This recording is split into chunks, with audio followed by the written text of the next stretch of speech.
It was the 1990s, a big show in a small town off I-75 in Georgia. They were called the biggest cocks in the henhouse.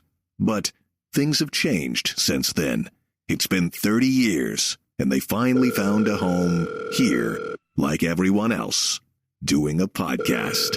It's Erica and Mark, the phone call podcast thing.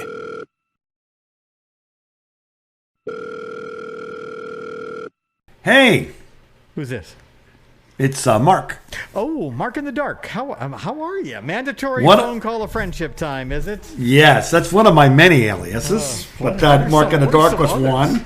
What are other? Well, we had Mark in the Dark. We had Mark Steele at what was it? KBIB. What? I don't know. Oh, you didn't work on KBIB? No. What the hell's KBIB? KBIB, yeah, it was KBIB. It was Bowder. Oh yeah, no, there was Brown Institute Broadcasting or something like that. There was no radio station there. It was all fake. We had to go into the production room and pretend that we were on the radio. Oh, we actually had a radio. I know. Of course, they were working on that when I was there. We had no low power station. You could have actually listened to the radio station from the Kroger you worked at. I was Albertsons. Thank you very much. Or Albertsons, yeah, because that's as far as the signal went. Yeah, it got about a mile or so.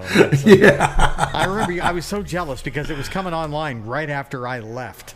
Yes, and it was just so depressing being in that production room and not actually being on the air, where people could hear me from the corner of Dixie Highway and Commercial Boulevard all the way to the apartments across from the Denny's.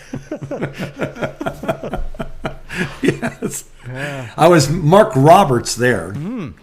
Wow, Mark Roberts was the name they gave me. Really? Take your first and your middle name and make a radio name. Did you have Tony Sergani for the teacher when you were there, or was he gone? Yeah, Tony was still around, yes. Tony's still working in Fort Myers, the last I heard. Really? Dude, he's been down in Naples. I can't believe you never ran into him. I'm surprised I didn't even know. Yeah, I didn't pay attention. He's been down in Naples for years. Is he with I don't know. I don't remember. I can't remember what the name of the group is down there. I don't know. Brian knows him. Brian's like, you know that guy? I'm like, I smoked weed with that guy. Yeah, that guy's been around forever. Yeah. Forever.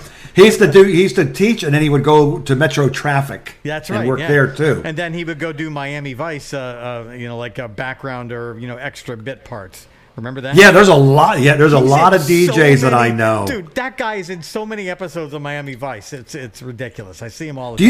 Do you know Bill Smallbean? No. His name was, I think it was Bill Roberts. He used to do news on QAM. Yeah, when it was and WIOD. Yeah. He was there forever, and I knew him because he and I used to work at. Do you remember CW Dandy's Above the Button? Yeah, sure. Okay, we both worked there. Okay. And I didn't know he went to radio after he left club work. So did I. Ended up going to radio after club work. But it was like I ran across him, and he has, including talking parts, like 8 or 9 episodes of Miami Vice. No kidding. Like big, like not just like walking in the background. Yeah, yeah. Like I'm in one scene when they did a shot near Penrod's. Mm-hmm. In the background, I'm in a lot of background stuff where I'm DJing, but I'm not anywhere. They don't see me or anything. You see a shadow, so you have to pause and go real slow to see it. Right. But this dude managed to get like 2 or 3 talking parts where he had like a line or two. Wow. Talking with Crockett. No kidding. It was really, I was like, holy crap, dude. That's a whole lot more than Tony ever got in Miami Vice. Tony was always like a reporter, holding up a microphone to somebody, or he was, like a sleazy Cuban background guy or whatever. You think about it because, the guy that played Swastek in Miami Vice, was the guy used to wear the... Swastika-tek, it's Switek. Switek, yes. Swastik is something different. It's completely different. That was not in the show. They never tackled white supremacy in that show. Did they? What the hell's wrong with you? That would be a weird name to give somebody. If you're going to give them a fake name, whatever you do, don't call them Swastik. Were you ever Mark Swistek in the dark or in the white? I mean, what? So it sounds fairly classic you. Anyway, he used to come and drink at the bar. Okay. At Penrod's. Yeah. a lot. So the guy and who stuff played like that. Switek, I think that's about the only thing he ever did acting-wise. I don't know if he did anything after. I don't remember seeing him anywhere. Years ago, I looked up where all those guys are now, and I think he left the show, or was it the other guy who left the show? One of them got killed off in that show, and I can't remember which one. Him and his partner in the bug van. Yeah, his partner his partner got killed off in the show. Okay, so he was the one who left. Maybe he's the one who never did anything again. I don't remember. It's been a long time since I used to love that show. I used to be late for work on Friday nights because of that show. Well, you remember the guy that Miami Vice was like really. Michael Mann must have been really. Like, he had a mindset, and that was the end of it. Yep. Because he casted that guy. This guy used to be on Sesame Street, I think. And then he was the Latin neighbor that replaced Freddie Prinze on Sanford and Son. Okay. All right. Okay. Yep. And then he was the original captain of the Force. And in the very first episode, they killed him off, and they brought in James Olmos. I mean, Edward James Olmos was fantastic in that. He had hardly any lines, but anything he said, man. He was just one of those guys where if you just saw him standing at a distance, you'd be like, oh, I'm not going to fuck with that guy. I know he's not even looking over here at me, but I'm already scared of him. He was that guy. He was a boss that didn't need to communicate much. No, he didn't. So now that we get on the topic of Miami Vice, you don't know this. They are bringing it back for TV. No, they can't recount that again. They remade that movie, like 10, 20 years ago? Remember I remember hearing about it, but I didn't go see it. It's terrible. Yes. So Austin Butler and Michael B. Jordan, and I'm sure you have no idea who they are. I've heard of Michael B. Jordan. I don't know the other guy, though. Well, they are going to be Sonny Crockett and Rico Tubbs. And they're going to just do it exactly like it, like redo everything, like when they first meet and everything? I just don't know. I don't know how they're going to do it, but I mean, these two guys are like, box office geniuses here, and we'll see. So here's some trivia. The original Miami Vice ran for 5 seasons. Do you remember the years? Can you tell me the years it was on? I would say it was the late 80s to early 90s. So let's say 87 and 91. 84 to 89. Oh, it didn't get into the 90s. No, how about that? It ended right there at the end of the 80s, which is appropriate for that show. That's perfect. Yes, because it was an 80s show. It was the 80s. Everything was... But I was real busy in the 80s, living that actual lifestyle. So hold on here. But on the other end of the law enforcement. Is this going to be a movie? So this article I'm reading here in GQ is very poorly written. So is it going to be a movie or is it going to be a TV? Oh, it says film now. Variety says it's going to be a film. Oh, it's going to try to do the film again. Yeah, I mean... There's just certain shows that you just can't recreate. No, don't make a movie out of that. Do a short-run TV show. Think about it. How many people wanted to be in there, and then rock stars would want to be in it, and then they would, add their songs to the playlist. Ted Nugent, Little Miss Dangerous, was in that. Ted Nugent, Glenn Frey. Oh, that's right. Eagles. Smugglers Blues. Yep. He got a hit record out of that show. Phil Collins. Yep, In the Air Tonight. Mm-hmm. That's the most iconic scene from that entire show. Phil Collins had a great part. He played such a great con man. Oh yeah, he was. First, he was a game show host. He was Phil the Shill. Yeah. And I only know that because I just looked it up. So there's a lot of before they were famous actors that are on Miami Vice. Are you ready for this list? This is the list. Yes. All right, there's Bruce Willis was in season 1. Julia Roberts was in season 4. Liam Neeson was a nobody in season 3. He was the Irish terrorist who was going to take a shoulder-fired missile to a plane at the Miami airport. Ed O'Neill, before Married with Children, he was in season 1. He was I remember that. Undercover agent. Ben Stiller played a bad guy when he was like a kid. Wesley Snipes is in season 3. Steve Buscemi. Helena Bonham Carter. That's one of my favorite episodes. It's called Teresa. It's from season 3. Do you remember her character arc in season 3? She looked like she was 17, dude. I'm just going to tell you, and you're not going to be surprised. She was banging the 40-year-old Sonny Crockett.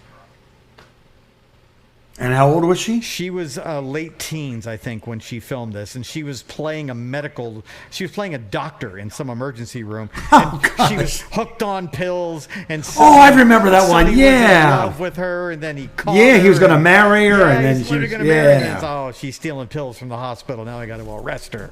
The heartache. Chris Rock was in season 4. I remember that. Annette Bening, she played a bad guy in season 3. Ron Perlman was in there in season 5. Michael Richards, the guy who played Kramer, he was in there.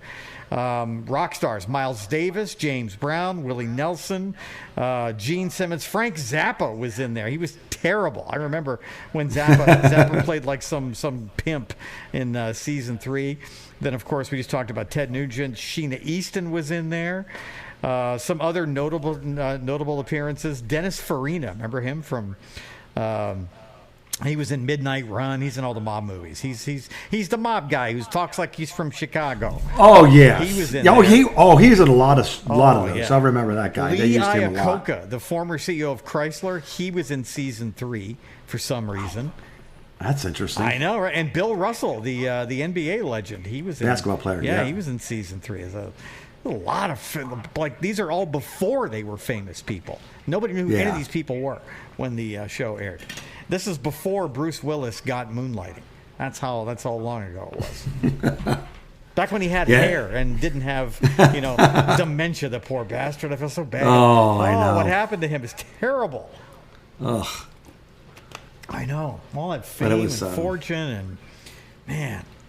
I predict I will not go see the movie. I don't know. I mean, if it's on TV, I'll probably watch it. I'll try it, but it's like I just don't want it to be new. I don't know. It's just something about that era, that time.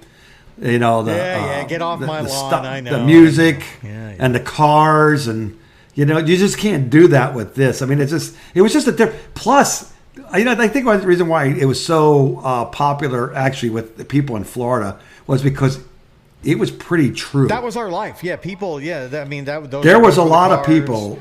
Yeah, and you knew you were only 2 or 3 people away from knowing a pretty good sized coke dealer. Do you have a favorite scene from Miami Vice? I have one. Oh, let me see. All right, I'm going to tell you mine while you think about it. This is the one where Tubbs had to go undercover in the prison to get some information. So they had to, build a whole background for him where he's a really bad guy. And all he has to do is get arrested one time and he goes straight back to prison. And then he can see the corrupt prison guards and the corrupt warden and what they're doing. And, of course, it gets out of hand. But in order to get arrested, he has to go out and commit a crime. So he's in this blue and white Aston Martin convertible on the turnpike, and he's just jamming through the gears.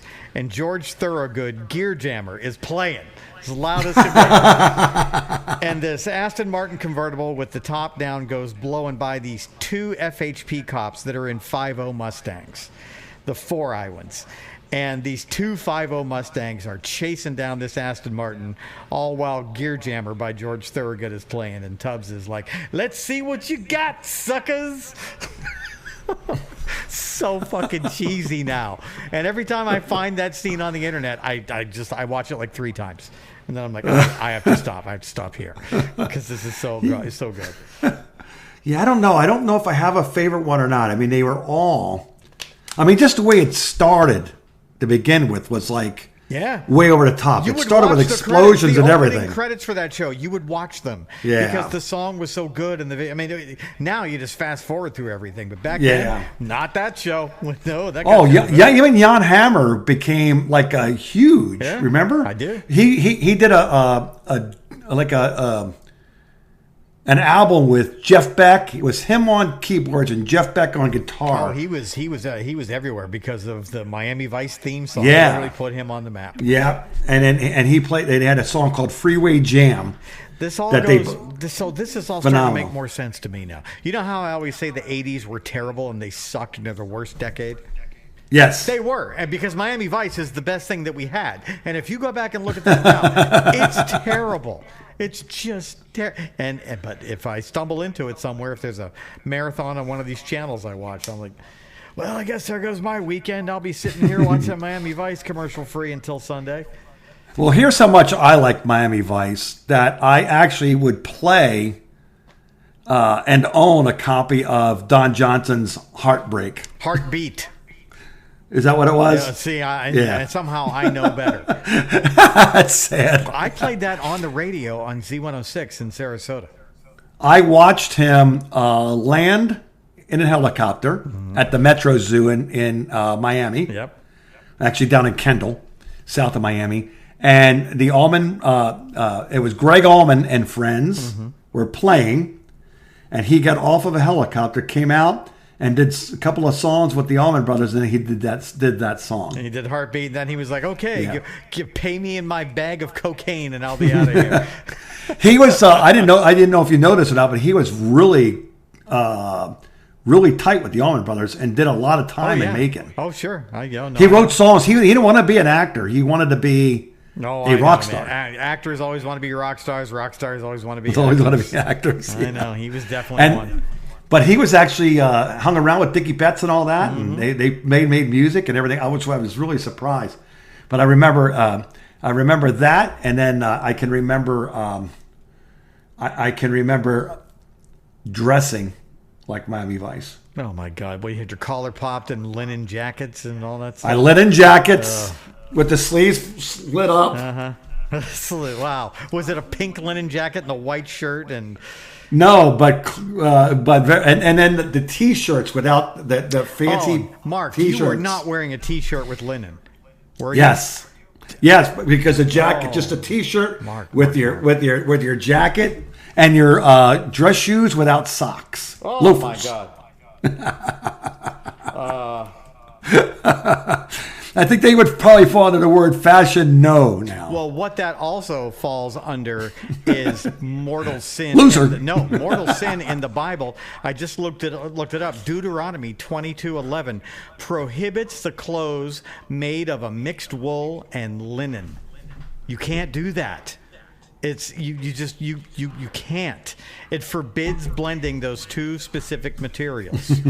So you're probably going to hell for that. Well, White Linen Night each year at downtown Covington, I'm a sinner. Oh, Mark, I can't believe of all the things, and all through the 80s, all through the late 80s that are going to send you to hell. Wouldn't it be funny if it was your Miami Vice outfit? Vice outfit, yeah.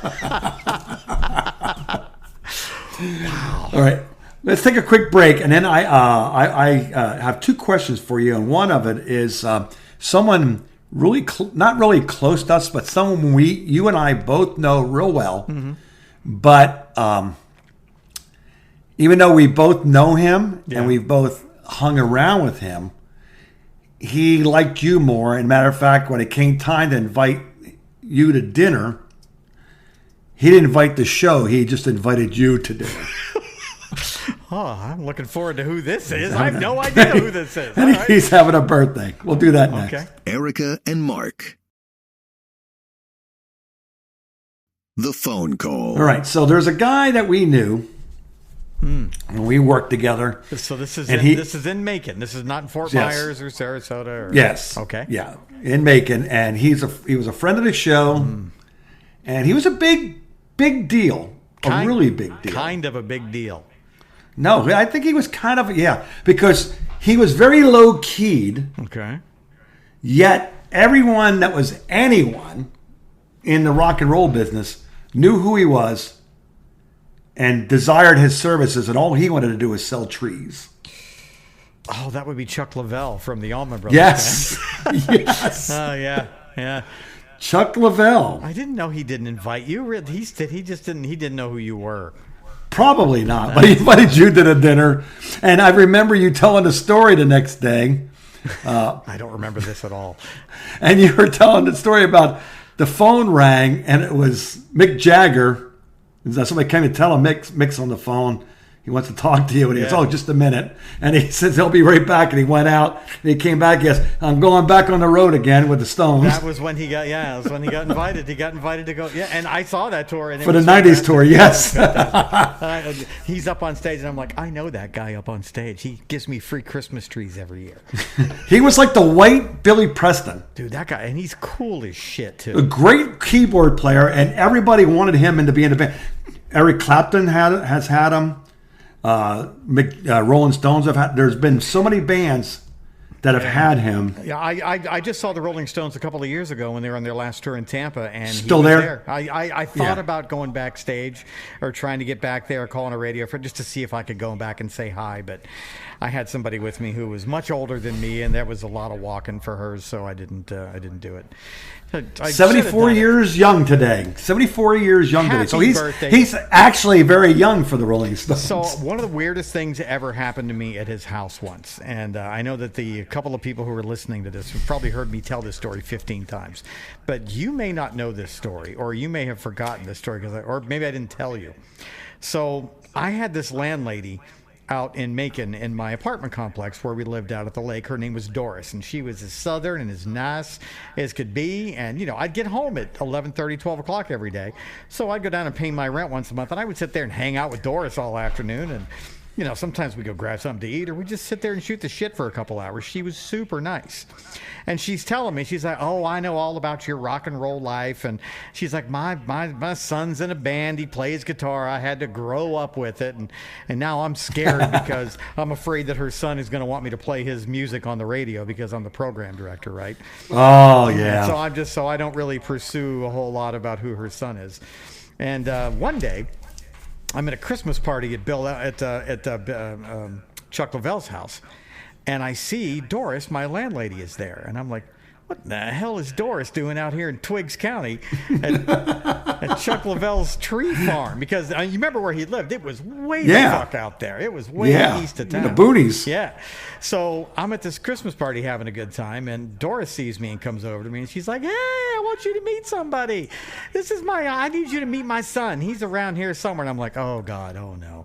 Oh, here we go. I'm going to go meet her son. And I don't think I ever told you this story, and I don't know why. I don't think I wanted. I don't know why I didn't tell you this. But guess who her son is?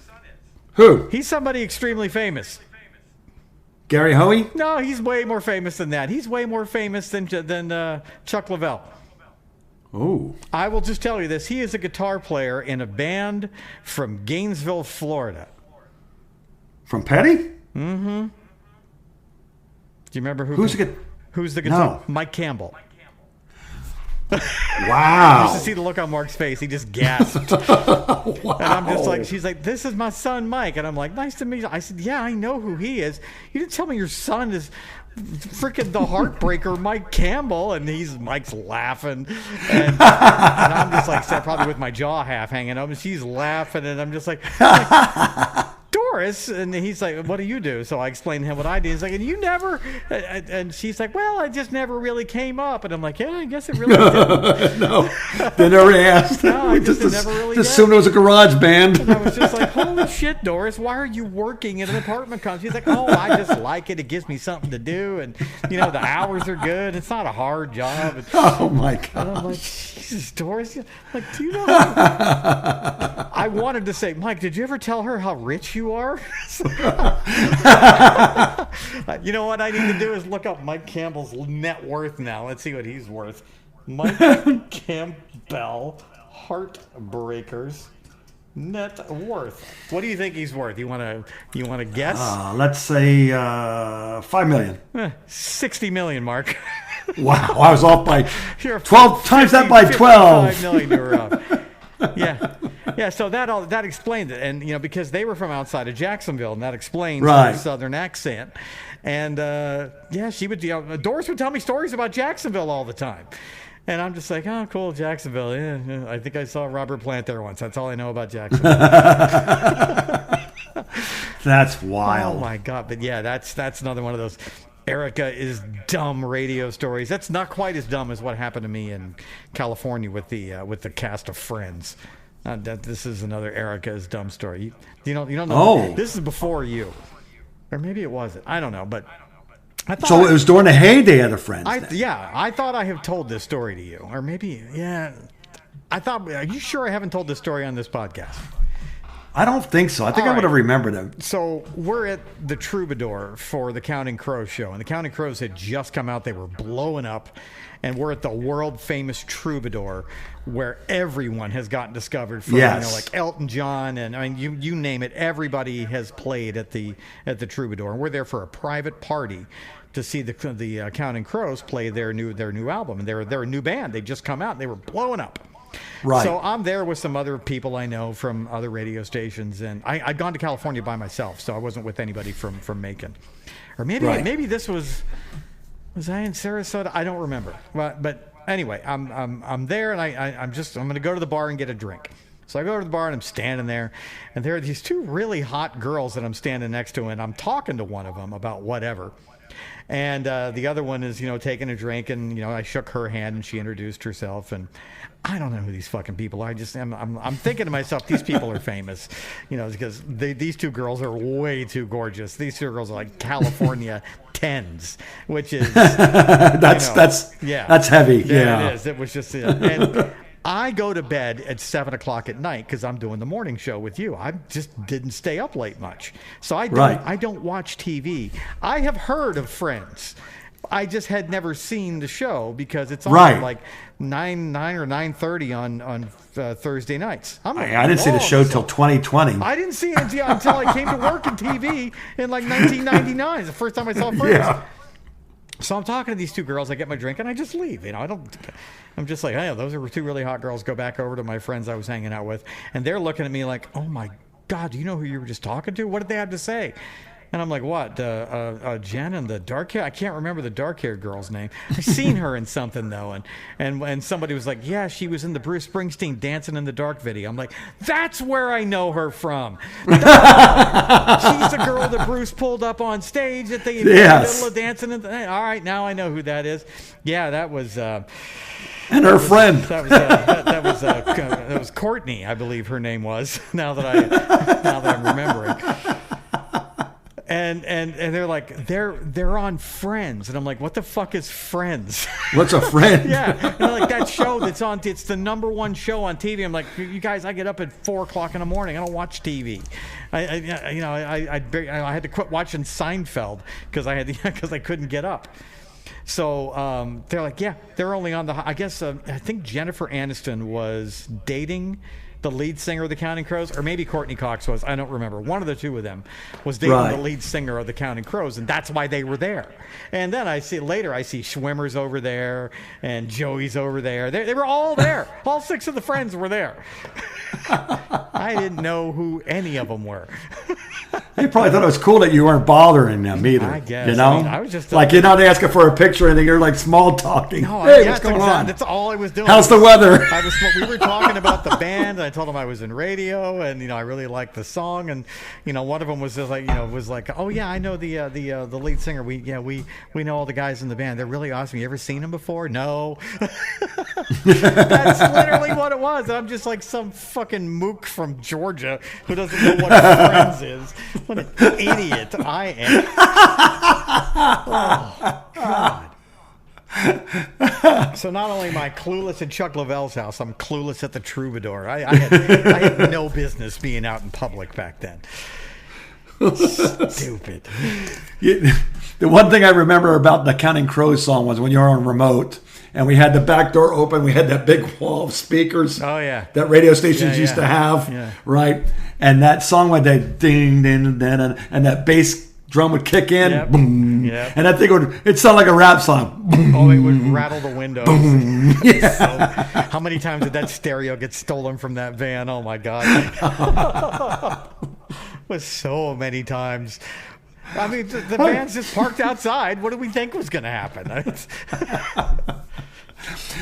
the one thing about it. It's like, if you want to, back in those days, if you wanted a good stereo, you had to pay for it, and you had to put a lot of money into it. Right. And but the problem with those is, whenever you got within a mile radius of your home, you had to turn everything down. You didn't want anybody to know it. No. Because when you went to bed that night, you don't know how many times at night you'd be sleeping, all of a sudden you hear, woo, woo, woo, woo, woo. That happened to me. So do you remember, had an endorsement with that stereo shop. What the hell is the name of Yeah, that me stereo too. shop? I remember I did right. too. They put those giant stereos in our cars with the subwoofers Yes. and the amps. Yes. Dude, I would literally walk in there and the guy would be like, "Which one do you want?" And I'm just like, I can have any of them. And I'm like, yeah, you can have this Sony. We got this Denon. You have Denon stereos? Oh yeah, this one has RDS. What's RDS? Well, that's what we have now that shows all the information on the screen. That was like not a thing back then. He's like, oh yeah, if you want that one, I'll put that in there for you, sure. And I'm like, and this is all free? You're like, well, we're actually paying you to talk about our stereo shops. So yes, you need something to talk about, and we pay you to talk about our stereos. And yes, I was like, okay, we can work it that way. You remember that? You could take the head off the CD player and it went into its own case. That's right. Yeah, they had a detachable face, except for the van. The van had an older Alpine stereo system in it, and the whole radio pulled out, like in MacGruber, where you had to pull this whole freaking heavy, had a handle on it, and carry this whole cassette player radio around, so nobody would steal your shit.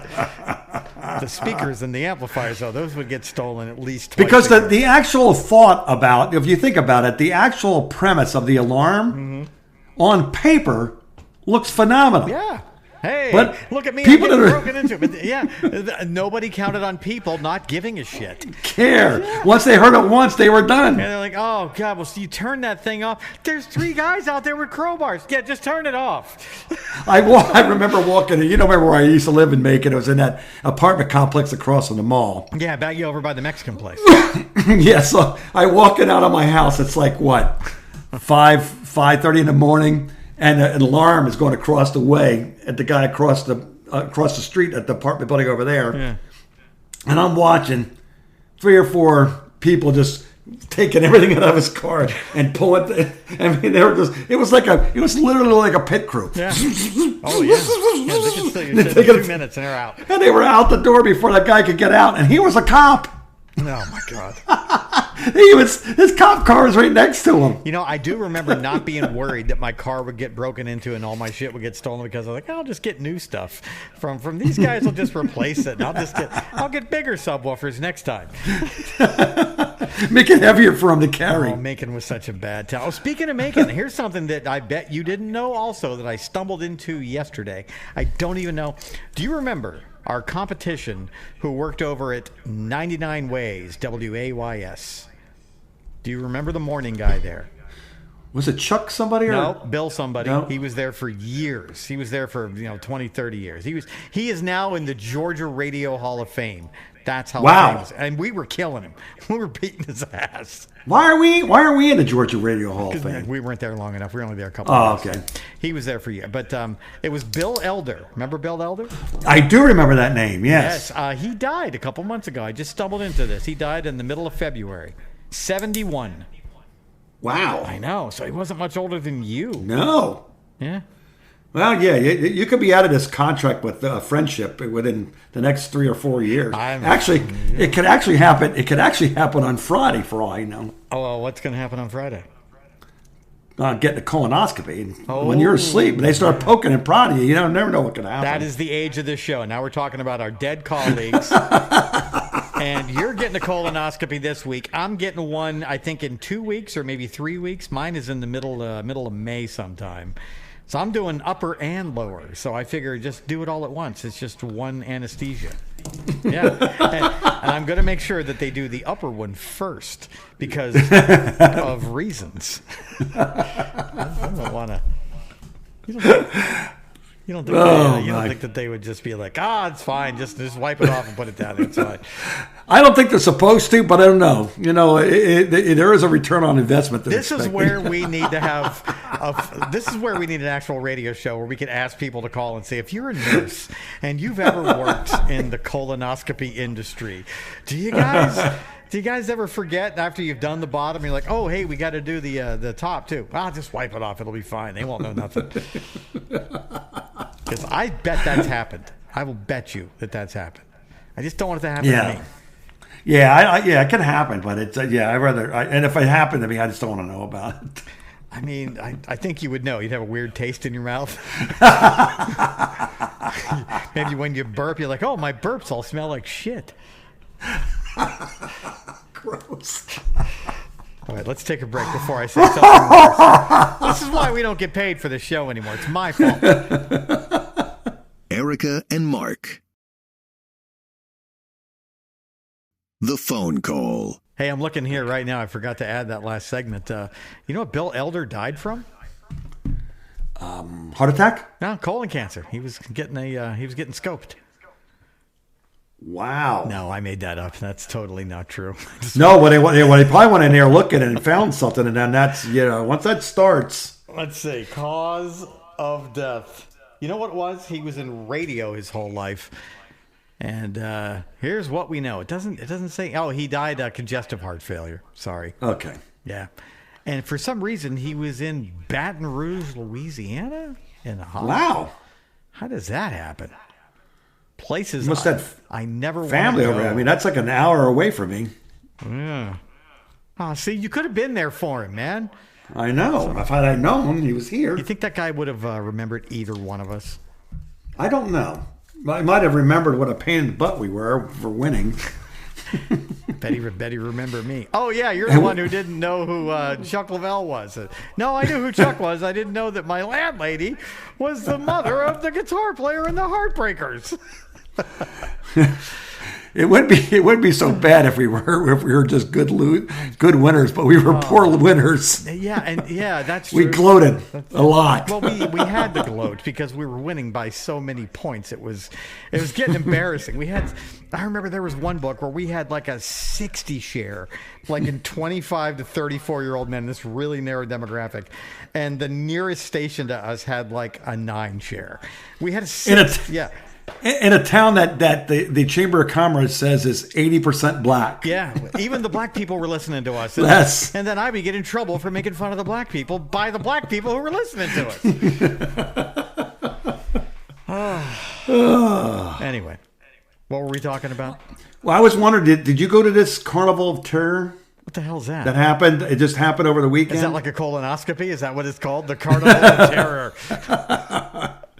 No. Could be. What? No, what is that? Or maybe more like the Tunnel of Terror. The Tunnel of I'm going to get a tattoo on my ass that says one way. It's pointing out. Yes. It says, most people in Tampa Bay have driven past Gibsonton. Yeah, all right. Yeah, that's where all the their carnies entire life without carnies. Stopping. Carnies. Yep. We all know. For over 100 years, it was the winter home of America's circus performers. It was on the X-Files. They did a whole Carnival X-Files show from Gibsonton. The zoning of the Gibsonton allowed exotic wild animals and carnival rides in residential yards. Yeah. And apparently, there was a tour group and they called it the Carnival of Terror. It was put on by the Silent Slayer Ghost Tours.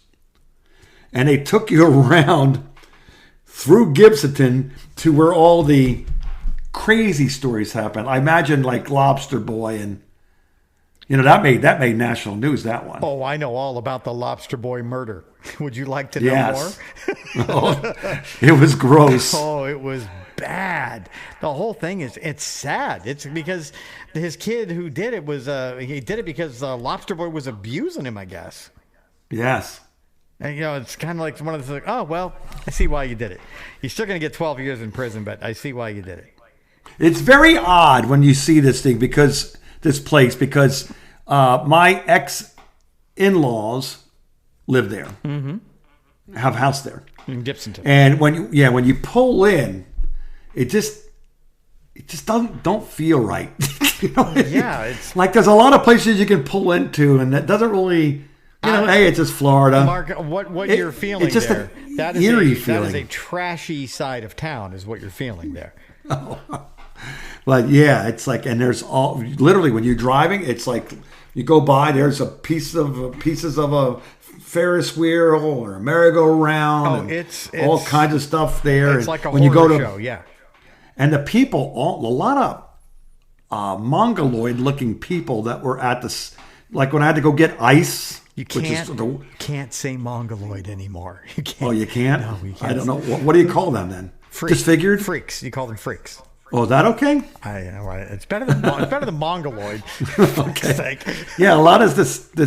lot of odd shaped people. Yeah, there was a lot of that. But because 100 years ago, before radio and TV, that was the entertainment, and these people who owned these carnivals would go from town to town, and they would see somebody who would come to the carnival, and they're like, "Holy shit, look at that bitch has 2 heads," and then you go to their parents and say, "Hey, she needs to come and work for me. I'll pay you to sell her to me." They would basically sell their kid to the carnival. That's just for the sideshows. Yeah, and then the kid's just like, "I have to go where? You go with them, honey. It's fine. You're helping support the family." Okay, because these freaking mongoloids didn't know any better. Oh, Jesus, I said mongoloid now. I would assume probably it looks to me like in that when I was there, and I was there quite a bit. And always had to make those store runs. Yeah. Always give it to the white kid. Yeah. Would you like to know the origin of the word mongoloid? Oh yeah, I just looked up. It's an obsolete, offensive racial classification. Oh my! Once used to describe the peoples of indigenous East, Central, Southeast, and North Asia, as well as the Americas and parts of the Pacific. It's based on 18th century disproven pseudoscientific theories of the human race. The term is now considered derogatory and is no longer used in science, anthropology, or medicine. So. Just remember, this is from the 18th century. I knew you were old, but I wasn't sure how old you were until today. Yeah, I'm probably a hologram of myself now. Okay, here's offensive medical misuse. Historically, it was used mongoloid or Mongolism was used to describe people with Down syndrome based on a mistaken 19th century observation of facial similarities, perpetuating harmful stereotypes. This usage was officially discouraged and replaced by the World Health Organization and geneticists. It took until the 1960s when you were in, I assume, college. And you know what? It is also one of my favorite Devo songs from 1977. Do you remember that? Mongoloid, he was a mongoloid. No, you don't remember Mongoloid? No. One of the best Devo songs ever. It's on their first album, I think. And my radio station, you know what? You should put that on your dorm station, the Dorm. Oh yeah? Yes. Go I'll have to look it up. Go listen to Mongoloid by the Dorm. And I don't think I have any Devo right now. It's like I think I have. You probably got like Whip It because you're no white girl. Listen, listen to these lyrics. Mongoloid, he was a mongoloid, happier than you and me. Mongoloid, he was a mongoloid, and it was determined what he could see. One chromosome too many, it determined what he could see. And he wore a hat, and he held a job, and he brought home the bacon so that no one knew he was a mongoloid. He was a mongoloid, and his friends were unaware. Mongoloid, nobody even cared. Mongoloid, he was a mongoloid, one chromosome too many. It's a much better song than I'm making it out to be. When you go listen to it, it's very catchy. It was like when you walked around there, they had like extra bumps in their head and things. It was just odd. Yeah, too many chromosomes. It was really odd. It was a really kind of an odd thing, and it was almost sad. Oh, like, it was almost sad. It's really sad. Yeah, it was like a weird feeling you got from there. I wasn't scared, but I guess apparently there's some ghost tour that's not enough to go around and go to the ghost houses. So there's got to be tons of ghost stuff down in downtown Tampa, hold right? on. So wait a minute. You were just telling me about this tour. So can I go do this? Is this still going on, or is it over? Did I miss it? I don't know. Let me see here. What is it called? Let me see if I could find it here. What is it called? Tell me what it's called. Yeah, just a minute. I'm looking for. Was it? It was called the Carnival of Terror. Yes. But it was put on by. Sounds like an Insane Clown Posse album. Yeah, it does. Dude, that Insane Clown Posse. Which one was it? House of Horrors. Oh my God, I love that album. It's one of my favorite albums of the 90s. Carnival of Terror. Yeah, it's called Silent Slayer Ghost Tours. is the name of the company. Oh, here it is, the Carnival of Terror Horror Bus. It's a 4-hour bus tour in Gibsonton, and it's got 3 stops, April 25th only. Damn it, I missed it. It was the other day. Yes. Oh, it's limited to 22 guests, $119. I probably still would have done it. Oh, man. That sucks that I missed that. How did I wonder where. How did I not know about this? Damn it! Now I'm upset. Why didn't you tell me about this last week? Where were you last week? I think I sent it to you because I think you said you got to go to Gibsonton. I said I can't. My ex-in-laws live there. I couldn't. No, I was busy all weekend. That's why I couldn't go. Damn it. Yeah. Oh no. Okay, so it takes 22 guests. Exclusive after-hours access to Showman's Museum, a stop at the Showtown Bar and Grill where performers and carnies. I would fit right in with these people, by the way. They would love me. You've got the Human Cannonball. Oh, okay, hold on here. You go visit the Showman's Rest Cemetery from 1951, where Edmodo Papazacchini, the pioneer of the Human Cannonball Act, and his daughter are buried beneath a monument reading, "A tribute to all showmen under God's big top." I missed out on carnival-themed snacks, music trivia, bingo, games, and mystery prizes. It was BYOB, but no glass containers. Damn it! That would have been awesome. I'm doing this next year. I'm going to bookmark this, and here we got upcoming dates. View upcoming dates. Well, we have Tarpon Springs Spirits of the Skyway. Oh, what is that? Oh, they've got some good stuff going on. What is this? When do we do this? May 9th. Hey, get them to take you, right? And tell them that we'll put them on and we'll just do it. We can the playground says we can do our own commercials. Oh, really? And we'll dedicate an entire show if it's worth it. Yeah, we can. Or a whole section. We can guarantee them we have at least 4 listeners. Yes, that's 4. That's 4 more than they had the day before. Many of which who would probably go on this tour. Yes. All right, I kind of want to do that now.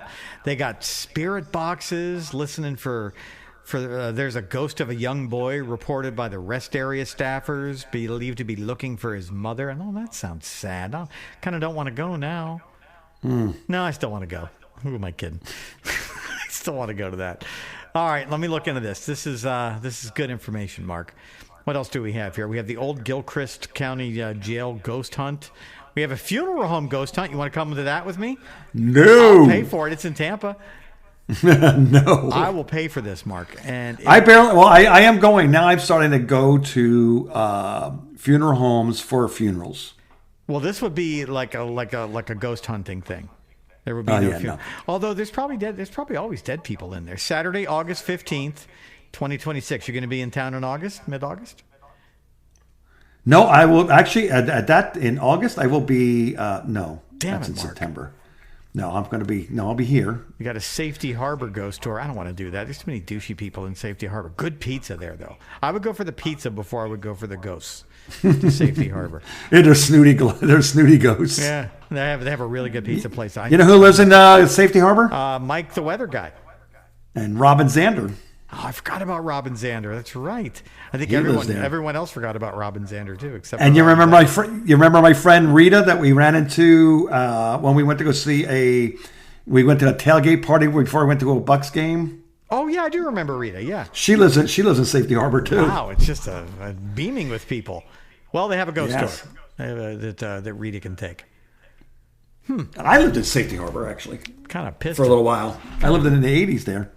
Kind of pissed about this. Yeah, it's you wouldn't recognize it now. It is one of the quietestly hip, expensive, most cool places to live in the entire Tampa Bay area now.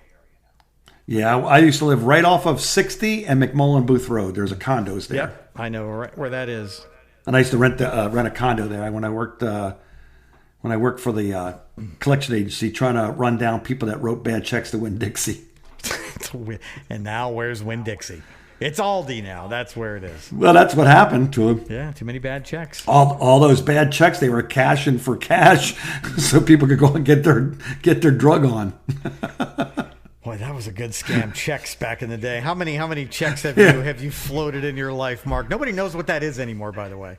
Yeah, no, I never did because I was afraid of it. Because most of them, they would leave you alone if it was under $30-$40. But once you get near 50, you were going to get charges. Oh, no, I'm not talking about writing bad checks. I'm talking about, like, I would write my rent check, like, on a Wednesday afternoon. Hoping that I get paid on Friday? And then you know that they're going to maybe go to the bank Thursday, but probably wait until Friday, and then you're good. Because back at the radio station, we used to get paid on Thursdays. Do you remember that? They would pay us on Thursdays, which was nice.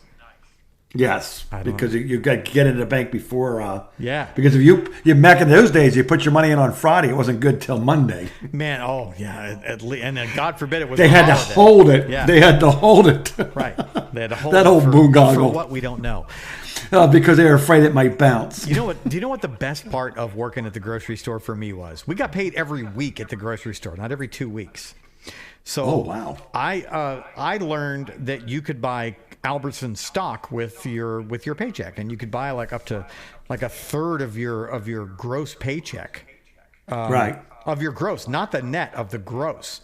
So I maxed it out. I was buying a third of my paycheck was going to Albertsons stock. And then I was just living on the rest of it. So I would get these paychecks for a week for like $159. I'm like, that's all I made for working here? Like 60 hours this week? Oh, right, but I bought a whole shitload of stock. Okay, so that's good. But you didn't have to go to the bank if you didn't want to put it in the bank. You could, or you could walk up to any register after you got paid, and you could sign the back of your check, give it to the cashier, and they would stroke you out the cash, straight cash homie from the register from your paycheck. Oh, nice. Oh, it was great. And now, cut out the middleman. Yeah. Now I'm like, I don't got to go to the wait in line at the bank to deposit. There was no direct deposit back then. That was not a thing. When did direct deposit become a thing? Like probably in the late 90s, early 2000s? I can't remember when I got my first check that way. Me neither, but I remember being like, well, this is some kind of miracle. You mean I don't get a check anymore? It just goes straight to my bank? That's awesome. Yeah, I remember, because I remember you had to make time, and if you got out of work late, you screwed. That bank closed. That was it. Yeah, they weren't open on Saturdays. No, there was no Saturday hours like now. No, you had to wait till Monday. Yeah. Oh, but what if Monday's a holiday? Well, then you're gonna have to borrow money from somebody until Tuesday. I will gladly pay you for a hamburger today and repay you on Tuesday. Come to think of it, I think I have called somebody and said, "Can you hold that check one more day?" I think I haven't got to the bank yet. We've all been there. All right, now that we've proven how old we all are, now I'm seeming as old as you. Well, you're getting close. You're catching up to me. I know. I'm feeling it too. I'm gonna go lay down. What do you say we call this a wrap? You look like you might need a nap too. I'm going to, because we have a crawfish boil tonight, so we're going to be busy. What is that? What does that do? Well, it's for CR. But how does it work? No, tell me how it works. Oh, what they do is, okay, you've been to a shrimp boil before, right? Okay. All right, so they take these propane burners. Okay. And they put these pots on that. Literally, the pot that you see Elmer Fudd put Bugs Bunny in, like and he ends up in it? Pot, yeah. Yes, All okay. Right. And they get that boiling. All right. Then they take these live crayfish. Oh, this is sad already. And they pour them in. Oh, the poor bastards. And they boil them. Oh. Now, Louisiana has its own time. There's a Louisiana Standard Time. In other words, they're going to get there when they get there. Yeah, I understand. But if you're having a crawfish boil, they come way earlier. Right. Right, because everybody's ready. And also, when people come to visit, the minute they get there, they're trying to figure out their exit point from when they can leave. So I've seen crawfish. What the hell are you eating out of a crawfish? Well, it's all shell. To my understanding, it's kind of a pain, because what I noticed when I first moved here was they pinch the head off, and then there's a little piece of meat inside there. Yeah. Right, and then you get the rest of it, and you strip it down. And the piece of meat, just crawfish could be, let's just say, a good sized crawfish, 3 inches, 4 inches. All right. The meat is about a size, to me, honestly, good as like a chiclet. So it's like the size of your pinky nail. Yes. So to me, that's too much work. Way too much work. Fuck that. Now, I eat crawfish like if it's already done, like in an etouffee or like with spaghetti or whatever like that, or a pizza, because the meat is actually pretty good, but I don't like all that work. That's way too much work for but you would have to sit there for an hour to get like a spoonful of. Well, that's what it is. It's a big thing where you literally put down. If you're a professional, you have those lunch trays. Yeah. That they give you at a fast food. That's what you have. So you're they just dump a pile like this. Peeling these things like a machine and cracking the meat out of them. That doesn't sound fun to me in any way, Mark. And people love this thing. Wow. We'll probably see. Well, last year. Oh, I thought you were going to say we'll probably see some mongoloids there tonight. I think last year we did. 800 pounds of crawfish. Oh my God. And this year they bought over 1,000 pounds. Where do these things come from? Did they come from the Gulf or the river or swamps or where? What? On the ground. Under the ground. Yeah, you ever see? And it's always in the water. Yeah, well, it's you got to remember, most of us are under sea level or at sea level. Yeah, it's the stupidest city in the country. So when you, if you ever been to Louisiana, you'll see these. It looks like a clay igloo or something that's on top of your grass, mud, or like a volcano. Yeah, that's where they live. They burrow in and they come out and so somewhere back in time, some people had enough to drink where they said, "Oh, you can do it. I'm going to talk that down and boil them out and get the meat out the brain and eat the brains." Yeah, and they were like, "Yeah, put the kettle on." Yeah, and it's what was funny because what was at one time for just the poor and the uneducated is now like a delicatessen. It's a it's delicacy is what you meant to say. Delicacy, yeah. Not a not like a delicatessen at all. No, it's not even a little. And it's I would go to a delicatessen. I'll go there right now. Where I get that word from. It sounds like I just make up my own as I go along. You're going to fit right in there with all the mongoloids, Mark. You're going to be the leader of the mongoloids. You have a good time. I'll talk to you next week. Erica and Mark. I just make up my own words. The phone call. He was a mongoloid.